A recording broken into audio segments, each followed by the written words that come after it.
Welcome, everybody. Another episode of our podcast here at Chain Reaction, powered by Konexial. We have a special guest on today, someone I'm happy to call a friend, Judie Nuskey. So, today in supply chain, safety is a big deal. It's always been a big deal. It's a big deal every single day, right?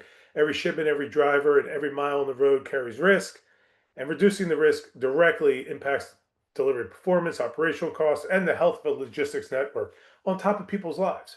So, my guest today, Judie, has dedicated her career to building safer fleets. From developing advanced driver training programs at ADTS to building initiatives that empower women in transportation. We're going to talk about that today. Judie's leadership blends operational insight and a passion for people. She has helped organizations lower crash rates, protect drivers, and strengthen the supply chain through safety. Welcome, Judie. Thank you very much for that very kind introduction, Jerry. Really appreciate it. And I'm really excited to be here and be a part of this conversation. One thing I didn't mention, which I think is the most important thing for people to know, is that you share a passion that I share. And we are all lovers of the greatest football team that's ever existed in the NFL, Fly Eagles Fly.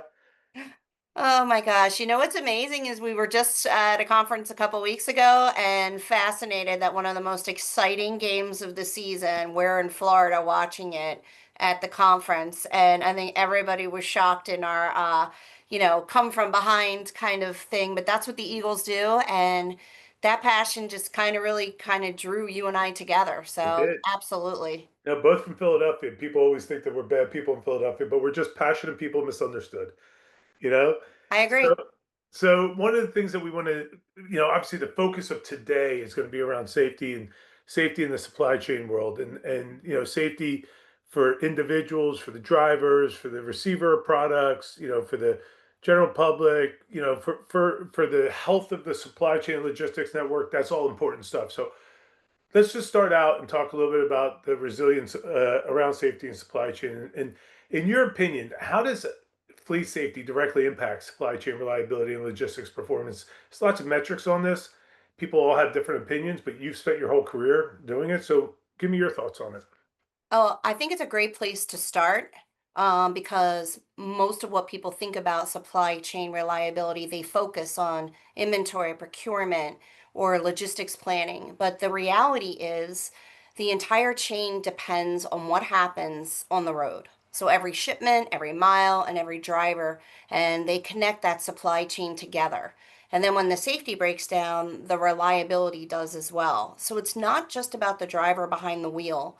Safety touches every part of the operation. So you still have vehicle maintenance, the route planning, the weather preparation, even how the loads are secured. And then a missed inspection or a fatigued driver, it doesn't just delay one delivery. It can cascade into production delays, missed deadlines, and like lost contracts. So it's like a domino effect.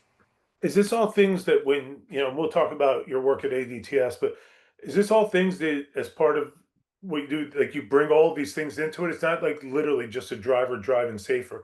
The impact of all of this is in so many different areas other than the road, in addition to the road. Absolutely, because also remember, if there's a crash, uh, you want to avoid those because deliveries need to stay on schedule. That protects the customer relationship, and it saves the money. So when the drivers are trained to anticipate risk, manage distractions, and understand the impact of their decisions, then they're not just safer, they're more reliable, which then goes to that domino effect. Then the safest with fleets are often the most reliable because they plan ahead, they train consistently, they make safety part of their business model. And then when you build that culture that values safety from the dispatch to the delivery, then you build resilience. And that's kind of what keeps people moving, protected, and the customers are very important, and it keeps the customers confident. I love companies that focus on such a value-driven operation as opposed to transactional. I agree with you. Speaking of that stuff, when you look at supply chain leaders, what lessons should they draw from around a safety-focused operations? Like, what would be important if you were to wave a magic wand and say, "Hey, this is really what you guys should be focused on or thinking about"? Well, think of it this way. Crash prevention is time prevention. So the safest fleets tend to have the best on-time delivery rates, the lowest maintenance costs, and then the highest driver retention. And with what we're seeing in the industry now, driver retention is imperative. And then that's the connection. Safe driving It's keeps good. expensive to hire a new driver. I mean, they say it could be up to $10,000 to recruit a new driver. Well, remember, you have new hires and you have new drivers. Your new drivers have less than 5 years on the road. Your new hires, that could be somebody that's been in the industry for 20 years, come in with a clean MVR, but sometimes the best drivers are the ones that haven't been caught. So it's like you have to tell a story about that driver, and then you have to invest in that driver. And if you don't have, the investment behind the driver, are they really going to be the safest one behind the vehicle from beginning to end? Hmm. Plus, remember the differences in the industry. So, logistics and supply chain, there are many different industries out there. For instance, agriculture. I'm not going to be able to create a customized training program based on a 4-lane highway over in, New York or Washington and bring that training over to the agricultural drivers that are driving on rural roads Yep. because their training is going to be very different. You have unfortunately the in where the animals roadkill unfortunately is a big one. You're not speeding on the rural roads like you're speeding on the highways. So just learning about the differences of the industry that you're in and developing that kind of training and showing the investment in your drivers. That's awesome. Well, let's talk about ADTS a little bit. And, based here in beautiful Philadelphia, just outside of Philadelphia. So when you look at ADTS and talk about it a little bit, like, ADTS's approach to building custom training programs that align with transportation needs and logistics needs. I mean, you just mentioned it, right? What's good for New York is not good for Kansas, and what have you. So talk about that a little bit. We call it the evolution of safety. What we did 40 years ago on the behind the wheel training is very different than what we're doing today. And that's where we use and value the data that's coming from telematics, in-cab cameras, because it's a whole different training process now with the way the internet is and the online learning. But you can't get away from that live behind the wheel training or a safety ride along with a, instructor in the vehicle. Because when you invest in your employee, and unfortunately they may have some kind of crash or an incident, now you're going to bring an instructor, a subject matter expert that's going to monitor that driver's behavior, and then they're going to report back to the employer, who's now Mhm. going to make a record that, you know what, I saw there was an issue, I addressed it, I gave them the training, I now have that in their employee file. Also remember that think of the driver as a person. They also go through health issues, stress, isolation, fatigue, and it really becomes part of the safety conversation. So even for us in what we do, in what we've been doing for years, our investment is from the company who wants to invest back into the driver. That's so true. That last point you just put, like, what if his or her daughter's sick, right? Or what if his or her spouse lost their job and they had to pick up a second opportunity? And I mean, there's so much, about the individual that should be focused on as opposed to just what happens in the cab. Remember this too, because we're talking about supply chain and logistics. Many drivers, they're working under pressure with few resources and there's higher expectations of them. Yep. And then that stress translate into a higher crash potential. We had one of our instructors who's law enforcement and he was in the patrol car and he was stopped at a four-way intersection. His light turned green. He went to make the left-hand turn. Car ran the red light and T-boned him. Ugh. The patrolman, he was extracted, sent to, a trauma. He was good. The other driver, he had some injuries, and when they went and, got his statement and said, did you know the light was red? And he said, I don't even remember because I had just been to the doctor and I found out I had cancer. Yeah, that's sick. So even something like that on the road, we have to stress and bad news and things like that. They also are contributing factors. And these are all things that I would assume find their way into an SOP for you as part of developing custom fit training programs. It would have to be in today's world. Like I said, I know this really great technology company that does telematics and AI cameras that can probably do a lot of good stuff to help drivers in real time. But this is other stuff that really has to be factored. Absolutely. You can't separate physical safety from emotional health. And then the companies that invest in both ongoing training, mental health resources, and leadership engagement, very important. And they're the ones that come out stronger. And then safety resilience becomes supply chain resilience. Awesome. So let's talk about COVID for a second, right? COVID, what a time for the transportation space. Um, but when you think about the COVID pandemic and how it impacted driver safety and supply chain resilience, what do you think came out of that period as lessons for people to learn? Because I mean, it was just like picking money off of a money tree, which my wife thinks we have many of them in the backyard. So what lessons came out of that? Well, we use the word hibernation when it came to COVID because that's exactly what we had to do at ADTS. We had to hibernate. With all the restrictions, all the major clients of ours, we were not allowed to have drivers in the vehicles with the employees. Hard to do your job. Very hard to do our job. So we did pretty much what a lot of other people did, and we created online learning.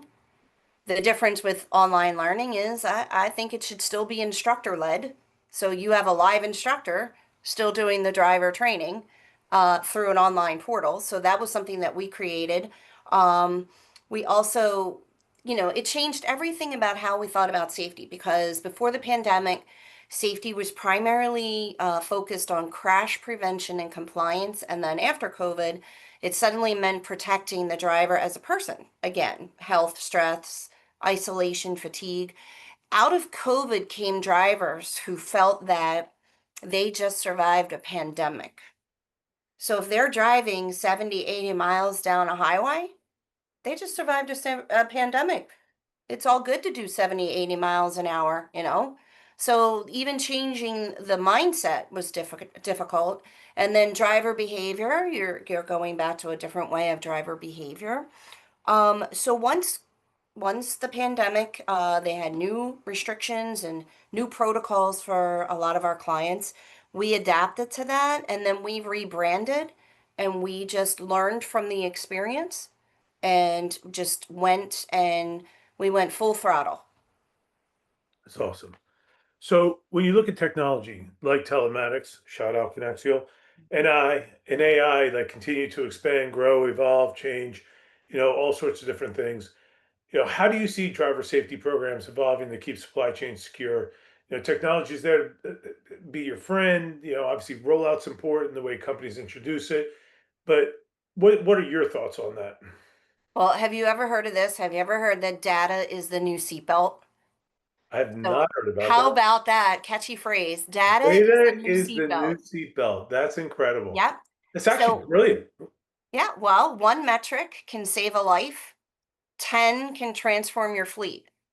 Wow. And that data is in real time. So it's not a rear view analysis. It is a real time data that the organization that act in real time, they move towards prevention, accountability, and control.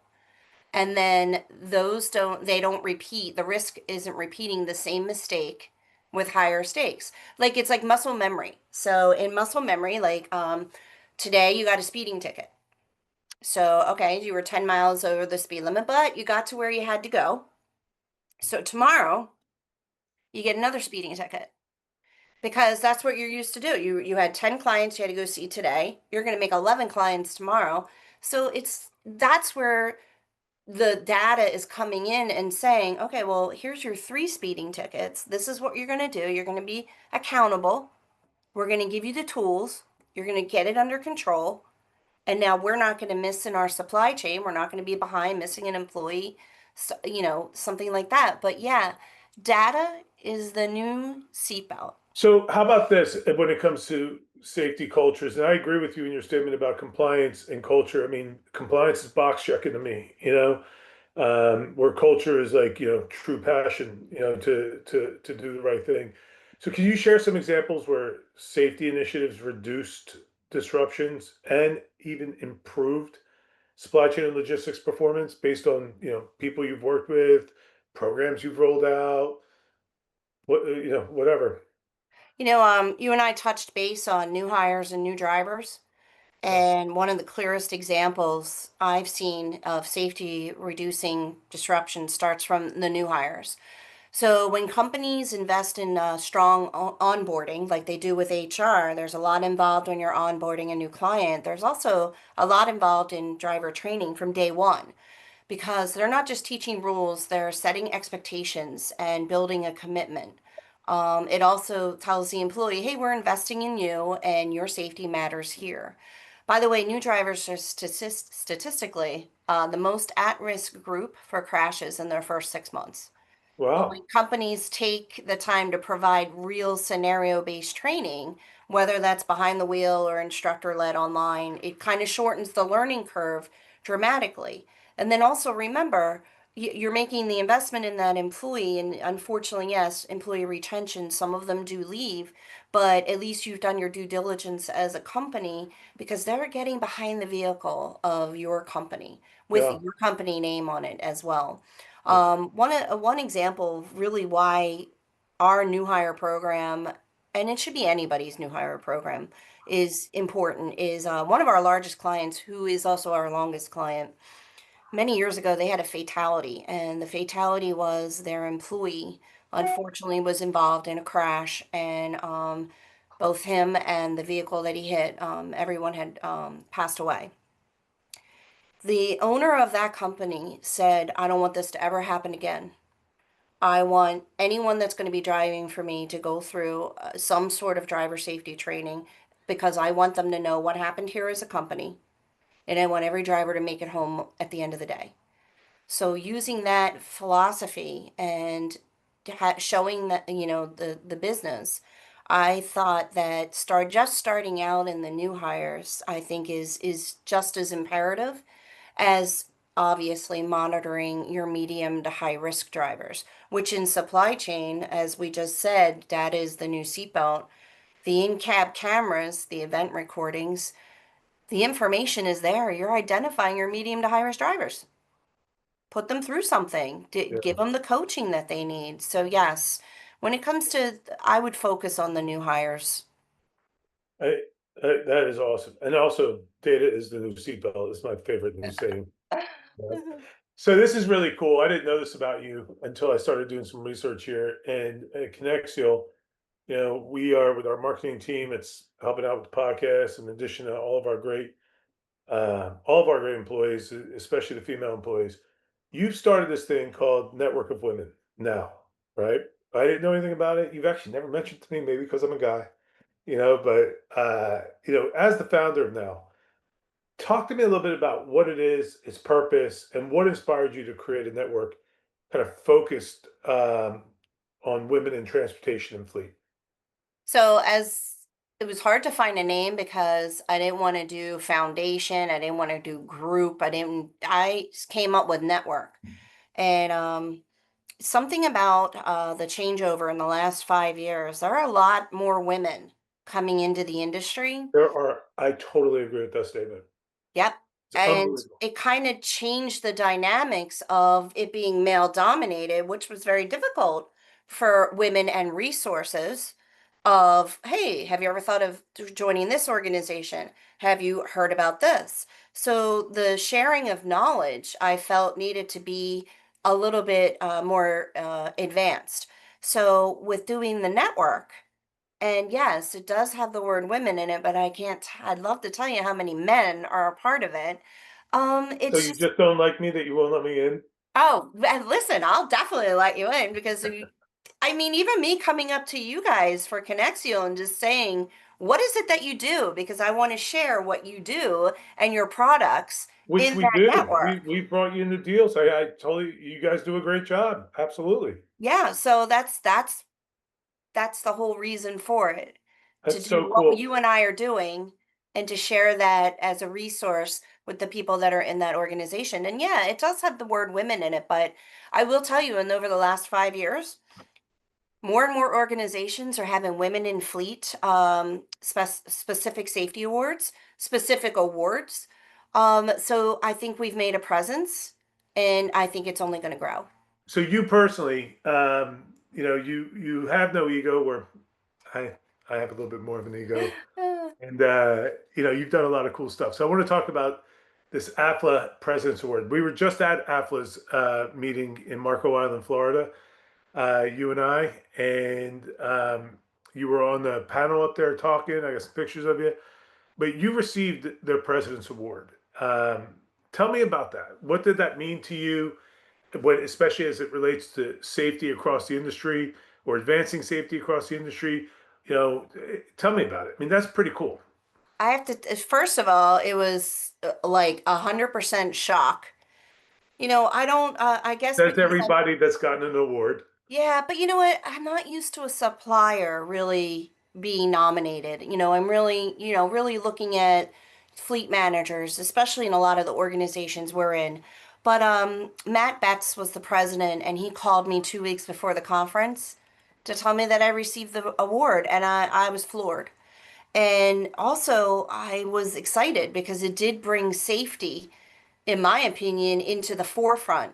AFLA is a great organization. There are task forces that I've been on for them. And last year, they just started a safety sounding board, which Corey from Fleetworthy, he has been instrumental in starting that. So the evolution of me getting the President's Award to 1 year later at their next conference in Marco Island, I'm on a panel. I'm I on was a safety there. panel. I was there. I was a witness. Yeah, and I have to again, three amazing fleet managers and them discussing their challenges and what they're experiencing from three different industries, by the way, because I always like to hear what the differences are. And I think just with that support behind me from AFLA and receiving that award, honestly, it just really meant a lot to me. You start to realize kind of what happens in one corner of the industry impacts something else. And then it's even in from delivery schedules to customer satisfaction and associations bring people together and from every level. The suppliers, the fleet managers, the risk leaders, safety professionals, and it's where, ideas turn into action. That's so cool. I mean, that really is.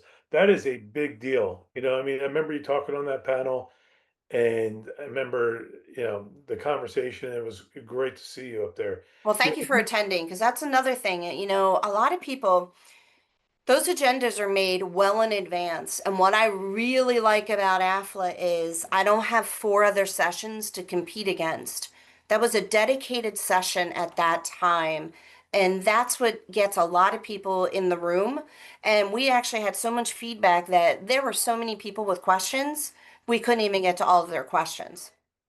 that's incredible. So when you look at the involvement in fleet logistics associations in general, right, not just AFLA, um, you know, how's that influenced your perspective on the broader supply chain when you listen to different groups? Everybody's group has their own agenda as far as their members and what their cause are and things like that. But how's that influenced you? Well, when we're at these conferences, it's kind of where ideas turn into action. So then you learn what's keeping companies up at night. That's usually one of my best go-to questions that I like to save at the end. What innovations they're working on, where the gaps still are, and there's always going to be gaps. It also reminds you that supply chain isn't just about moving goods, it's about people working together to make it safe, efficient, and sustainable. And again, we have subject matter experts that are offering suggestions, ideas, and getting feedback and learning the challenges. So I think those conferences are amazing resources to us. I also feel magazine articles and editors, Bobbit magazine, Fleet Management Big fan Weekly. of Bobbit. Big fan. Yes. And what they are, they have dedicated safety editorials. I should know, I write some of them.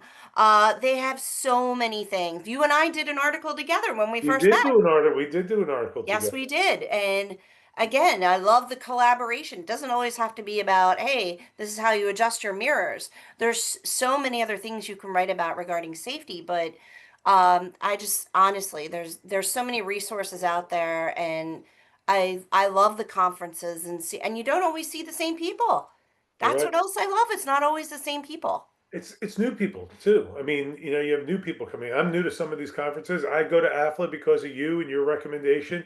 I think you told me about AFLA and NAFA, if I'm not mistaken, and we've been attending them. So yeah, it's great to meet people. It really is. It's great to meet people that are there for a similar cause, regardless of whether they can help you in business or they're just a good person to talk to.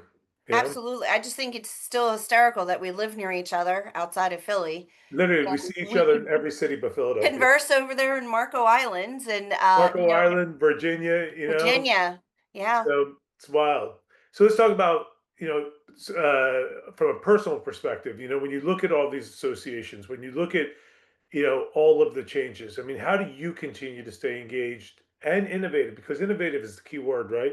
You can't do the same thing over and over. You have to evolve as the world around you evolves in a really dynamic and high pressure field. I mean, safety, I mean, there is a lot of pressure on safety, And so how do you continue to stay engaged and innovative? Well, to be honest with you, one of the other things about safety is it's very hard to do a presentation because some of the footage, and because you've been on the presentation with me. So It's not fun we, stuff. yeah, so we got event recordings from Conexial. We learned about the equipment in the vehicle. Customer approved Yes. And recording. then we took those event recordings, and my instructor did crash reconstruction. Didn't want to blame anybody. We're not pointing out at fault. We were trying to point out ways to be preventative. Then we had an attorney. We had an attorney on the panel who brought up, situations that could occur from this, and this. And that's innovation right then and there, showing the audience this is what a really great presentation is. Um, and then you just look at the other parts of it is, when ideas turn into action. And like I said, what keeps you up at night? One, innovation is working, where the gaps still are.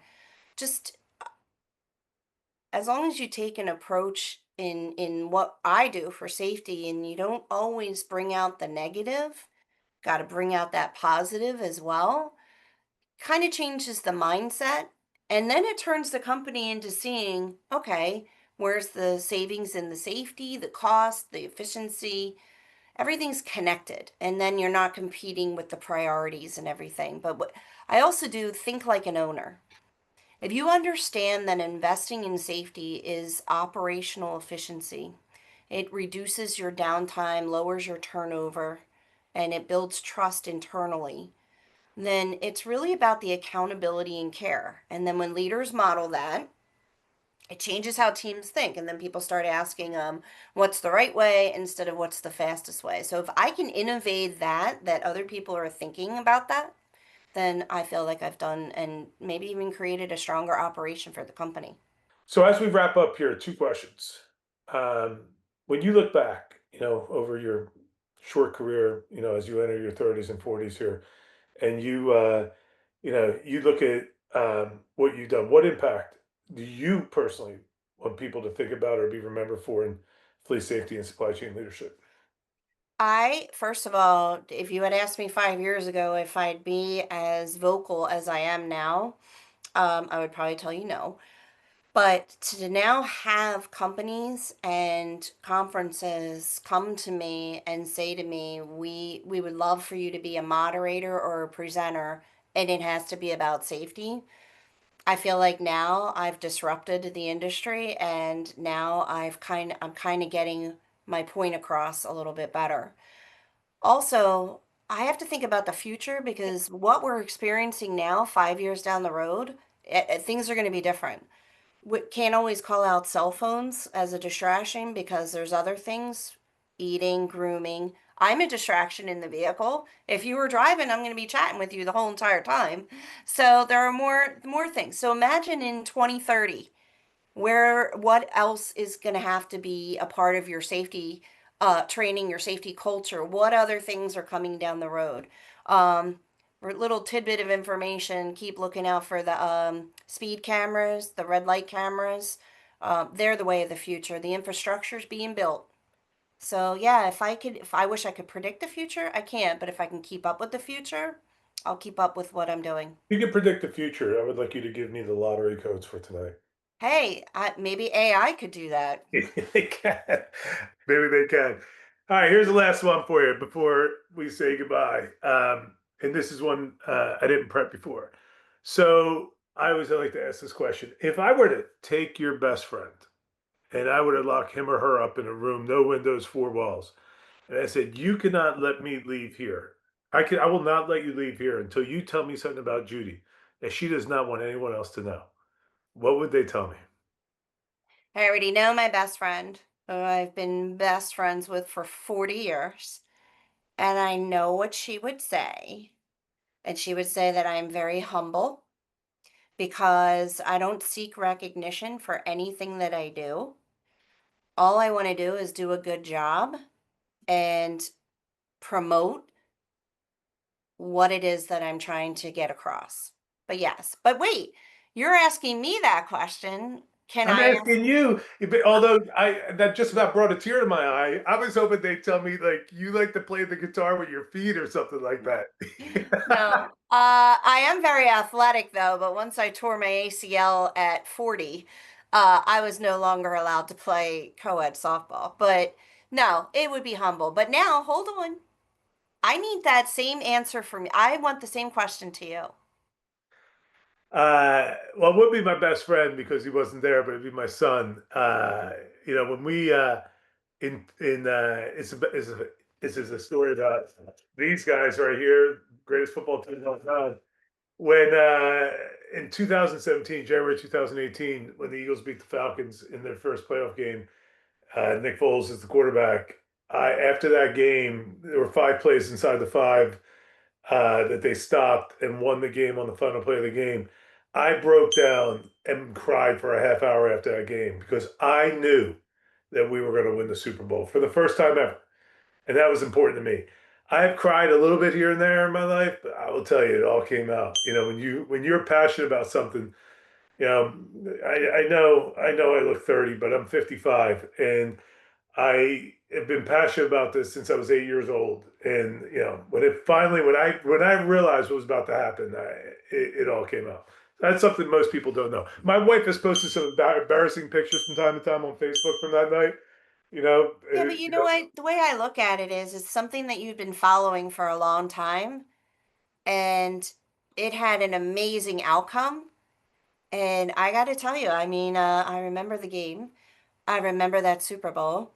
I remember my son getting off the wrong place on the train and him being picked up by the police because That's he didn't not know good. where he was because he had to go to the parade. Um, so yeah, I am not surprised about that about you though, Jerry. I can just tell, even in what you do for Conexial and the passion. Seriously, I mean, there's times that we can talk for 5 minutes and we move on, and I'll see you a month later, and it's like right where we left off at. Yep, I agree completely.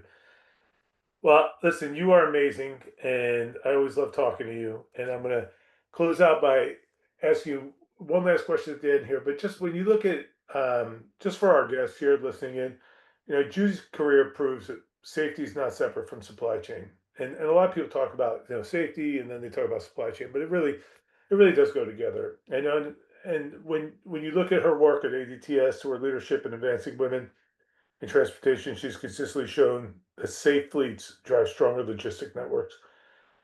This conversation is a reminder that reducing risk and building resilience requires both systems and people.